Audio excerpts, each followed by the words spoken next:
Hello welcome to Yellow Bunny. ഇന്ന് ഞാൻ വന്നിട്ടുള്ളത് ക്ലോക്ക് റീയൂസ് ചെയ്യാനാണ്. ഇത് കേടുവന്നൊരു ക്ലോക്കാണ്. അപ്പോൾ അതിൻ്റെ സൂചികളൊക്കെ മാറ്റിയെടുത്തിട്ടുണ്ട്. അതിൻ്റെ മേലെ ഒട്ടിച്ച പോലെയുള്ള ഓൾറെഡി ഒരു മേക്ക് ഓവർ ഞാൻ ചെയ്തതാണ്. അതെനിക്ക് ഭംഗിയില്ല തോന്നിയിട്ട് ഞാൻ വേറെ റെഡി ആയിട്ട് വന്നതാണ് ഇത്. ആദ്യം തന്നെ അത്യാവശ്യം വലുപ്പമുള്ള ഒരു കണ്ണാടി എടുത്തിട്ടുണ്ട്. അത് അതിന് മേലേക്ക് ഒട്ടിച്ചു കൊടുക്കുന്നുണ്ട്. അത് ഗ്ലൂഗണായിട്ട് ഒട്ടിച്ചത്. പിന്നെ കുറേ ഫ്ലവേഴ്സ് ഉണ്ടാക്കി എടുത്തിട്ടുണ്ട്. ഈ ഫ്ലവേഴ്സ് ഉണ്ടാക്കി എല്ലാവർക്കും അറിയാമെന്ന് ഞാൻ പ്രതീക്ഷിക്കുന്നു.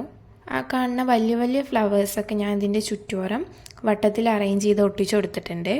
അതിനുശേഷം കുറച്ച് റോസ് ഫ്ലവേഴ്സ് മാറ്റത്തെ കുഞ്ഞു കുഞ്ഞേത് ഉണ്ടാക്കിയെടുത്തിട്ട് അതും അതിൻ്റെ ഇടയിൽ കാണുന്ന സ്ഥലങ്ങളൊക്കെ കവർ ചെയ്യാൻ വേണ്ടിയിട്ട് ഒട്ടിച്ചു കൊടുത്തിട്ടുണ്ട്.